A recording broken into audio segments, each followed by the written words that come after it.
इंसानियत के सरदार शाफिए महशर रसूलुल्लाह सल्लल्लाहु अलैहि वसल्लम ने फरमाया, अना सय्यिदु वलदी आदम यौमल क़ियामा व अव्वलु मन यंशक़्क़ु अन्हुल क़ब्र व अव्वलु शाफ़िइन व अव्वलु मुशफ़्फ़ा। तर्जमा, मैं क़यामत के रोज़ आदम अलैहिस्सलाम की औलाद यानी पूरी इंसानियत का सरदार रहूँगा। मैं वो हूँ जिसकी सबसे पहले कब्र खुलेगी और मैं पहला वो हूँ जो शफ़ाअत करूँगा और शफ़ाअत कबूल की जाएगी। मकसद यानी हदीस का मकसद यह है कि रोज़े माशर सबसे पहले कब्र नूर में से रसूल कायनात सल्लल्लाहु अलैहि वसल्लम बाहर तशरीफ़ लाएंगे, फिर हज़रत अबू बकर सिद्दीक़, फिर उमर फारूक रज़ियल्लाहु ताला अन्हुमा, फिर अहले बकी उठेंगे, फिर आप सल्लल्लाहु अलैहि वसल्लम और अहल मक्का सरज़मीन हिजाज़ के दरमियान जमा होंगे। उलमा ने मुस्तफ़ा सल्लल्लाहु अलैहि वसल्लम आपके रुख अनवर के दीदार से पुरसकून हो जाएंगे।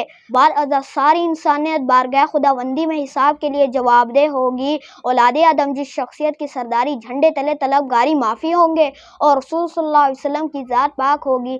हर कोई उम्मीद शफ़ाअत लगा कर मुंतज़िर आफ़ुए दरगुजर होगा।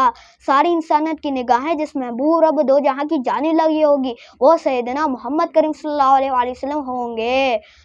इस वक्त आप सल्लल्लाहु अलैहि वसल्लम अपने रब के हुक्म से जिसकी चाहेंगे शफ़ाअत फरमा कर इसे दो आलम में सुरखरू फरमा देंगे। सफ़ा नंबर 63।